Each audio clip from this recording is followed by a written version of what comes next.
Good afternoon, everyone. It's Wednesday, November 6, 2024. It's 3:32 p.m. I'd like to call the Kent County Administrative Charging Committee to order. Just remember, everything is discussed as personnel matters is confidential, and we follow Robert's Rules of Order during the meeting and adhere to the Maryland Open Meetings Act. Everybody get a copy of their last month's minutes? Yes. Motion to accept them. So moved. Second? All those in favor? Aye. Opposed? Motion passes.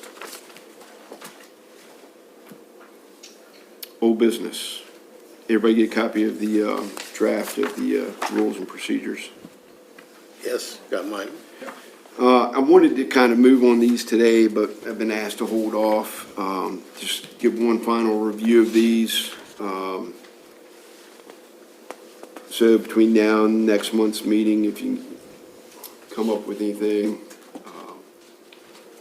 let me or Frank know before we vote on these. Did Pete look at these? He did. Yeah. Okay, Yeah. okay. That's one of the things we're gonna put in, there's a couple little edits that he had, and Okay, we have to do a little research on the edits, and then we'll send it out again for the very last review. okay. Do you think we'll have that before the next meeting? Yeah, Okay. and then at the next meeting, hopefully you'll be able to make your motion and vote on it. Frank, will the edits be underscored or highlighted in some way? Say that again? Will the edits, will they be highlighted so we don't have to hunt for the differences? Now you're asking for a lot, Your Honor. We'll see what we can do. Did anybody else have anything to add to the rules and procedures? No. All right, new business, 5-day ACC training, comments. That would be Mr. Fellows. That wouldn't be, you're talking about the one in Denton? That wasn't No. me, that was Gary. No, He said another one above the that. 5-day. Oh, okay. Any remarks? I thought it was extremely enlightening. Having the opportunity to put yourself in their shoes was more than enlightening, and I think it'll truly help in the future on the decision-making processes, because there were a number of exercises that were presented to each individual that really challenged you in your thought process, your actionary process, and there was just a ton of great conversation. So I thought it was 5 days of well-spent education for this committee and for the benefit of our citizenry as well as the police officers. We represent them all, so I thought it was great, quite frankly. Good, good.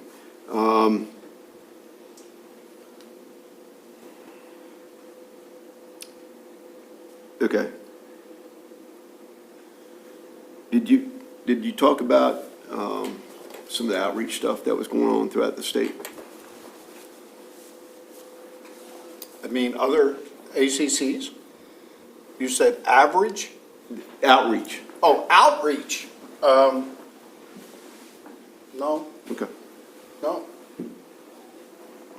The one-day ACC Denton, training in Denton. I thought it was pretty good. I don't think we picked up anything really new. I was just going over my notes. They encourage written operating procedures, so we're getting pretty close on that. Reinforce that jurisdiction is over police officers, not sheriffs, not chiefs of police, those kinds of things, and must involve a member of the public.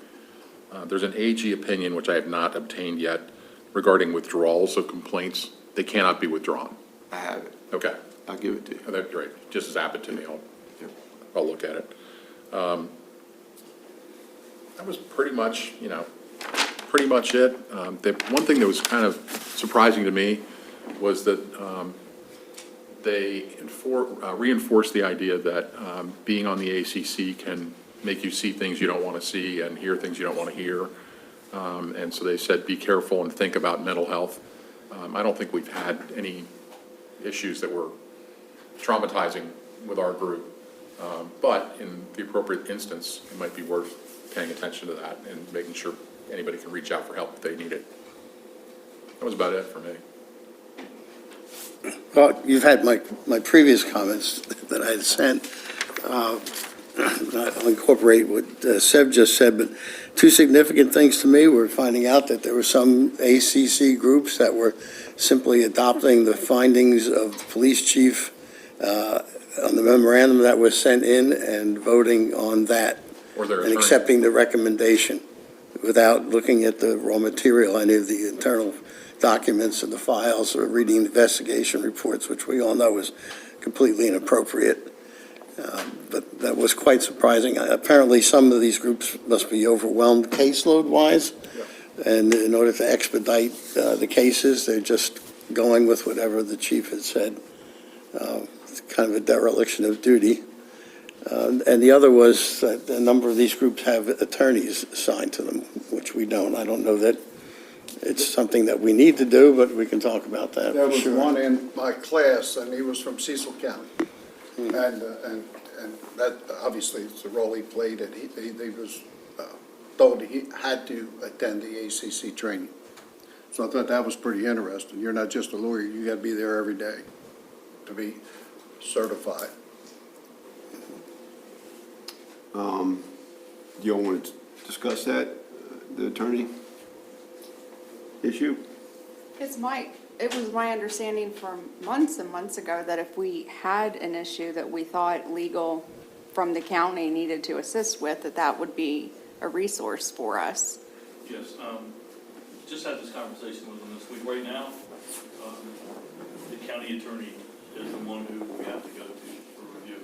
Now, there's been some discussion that maybe going forward, if there's a lot of issues or a lot of technical issues or different issues, that we might need to look to contract with an independent attorney who would be responsible just to PAB and ACC issues or questions. And that's kind of, that's just a new topic that just came up as far as contracting. We're trying to get one, the most current, and the only interaction we recently had, we received a public information request. We've had to bounce it through the county attorney's office back and forth a few times. And just like you had said about the training or whatever, it might be more in line with what we need to do, have someone who's been to the training or at least have some firsthand knowledge of what happens in the ACC and the PAB type stuff. So that's just one of the things, and of course, this is Kent County. Funding is going to be a question, is going to be an issue. So for right now, everything is going through the county attorney's office. That's kind of the standard. And I've got a question. Is the county attorney that we use currently for some of these issues, does he work specifically for the county and is employed by the county, or is he, like private practice, retained by the county? I think that's how it is, Barry. I mean, That's the second part? yeah, I don't believe he's a county attorney, and I wish people's here to give you the right answer, but I do think he is contracted on retainer with the county on whatever issues on an as-need basis type thing. I think that's the way it is. There's no full-time county attorney or county attorney's office to just review the admin stuff like some counties have. And like I said, I'm finding out a lot of that with this information request that we've had to deal with. Yep. So there is no permanent attorney that sits there waiting for us to call. Right. So, one of the things that Wayne Silver was our instructor for the one-day session, and he was also instructor for the 5-day session when we did that. And he said that the Attorney General's office is not available to us to advise us, but that he gets calls from people around the state saying, we've got this particular issue coming up. Is there somebody else who's dealt with this? And he's, I think, pretty willing to be facilitating that if Cecil County had the same issue, reach out to that attorney and at least pick his or her brain. So there's some help there available, unless it's a completely novel issue that he doesn't know anything about. Yeah, I don't, like, in this county, they call it the accountability officer or the administrative specialist. Different counties call it different things. And we have a little group, email, and when there's a question comes up, I usually fly it out and say, hey, have you guys seen this? What are you guys doing in your county in this? And then get a bunch of responses back and see where it goes. Mhm. So that's usually what happens. And, I think sometimes they get tired of wasting time answering my questions and stuff, but you know, we have to get answers somewhere. So there is a little group like that that does, you know, send those out. So until, you know, we move further, either allotting funds to contract with an attorney's office or whatever the situation we have right now with the county attorney. And of course, the county manager is involved as well. I see a need for it, but I also see their side of it. You know, the fact that the county attorney, the attorney that the county uses, you know, he's not full-time working for the county, so it's, you know, I don't know how much time and attention he can give us, like, you know. And I don't know if we warrant enough to give him business. I mean, I don't know. I mean, that's sort of a budget decision. That's not, you know, I'm not confident to talk to it. Right. I prefer to be cheap, but I think you're right that in the right circumstance, it'd be worth having somebody actually provide, you know, apply a professional eye to stuff and say, this is probably the right answer. And they could reach out to Wayne, or they could reach out to other attorneys in other counties, which it's pretty common to ask questions of other attorneys in the same situation.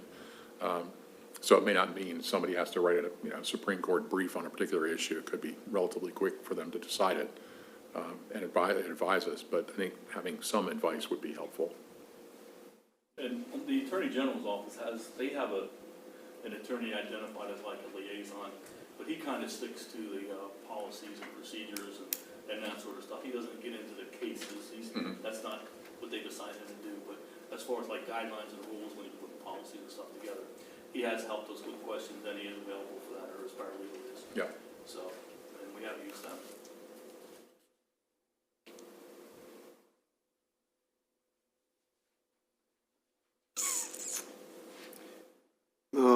How do y'all want to move on that with attorney? Bring it back up? Why don't we find out the availability of it? See if he's available to us for questions that might arise on issues of the Say that law. again? We need to find out, first of all, if the county attorney is available to us and how we go about, what the protocol would be. And if we had an issue that arose, send it to him, get an Yeah, answer. I would just take a stab at it here. I would say that if you have an issue or something, we're contacting, with the two of you in contact with each other, and then you can deal like that. Pete is the one who has the direct line to him. It's not us. And whenever he contacts the attorney, Shelley's office is contacted as well. So if an issue comes up and you guys feel we have to have a consultation, just let us know, let me or Valerie know, and then we'll get to that. Okay? Okay. New business. See, this is where I got messed up in the last meeting. Our December meeting will be with the law enforcement agency heads. We'll be here in the December meeting, And that'll be 3:30 again. 3:30.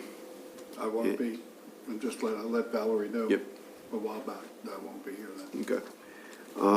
And that date will be December 6th, isn't it? 4th or 6th? 4th, The maybe. agenda says 4. It says 4 on there. 4th. Yep, so forth. See on here is telling me about January's meeting, that's why I brought that up. I didn't look forward No, to you that. should.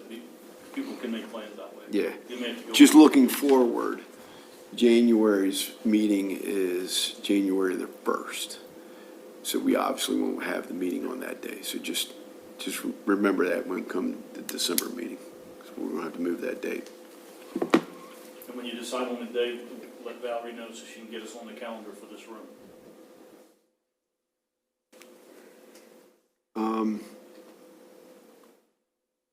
We've already talked to Gary about the 5-day training. All right, anything good for the order for the ACC? Comments, suggestions?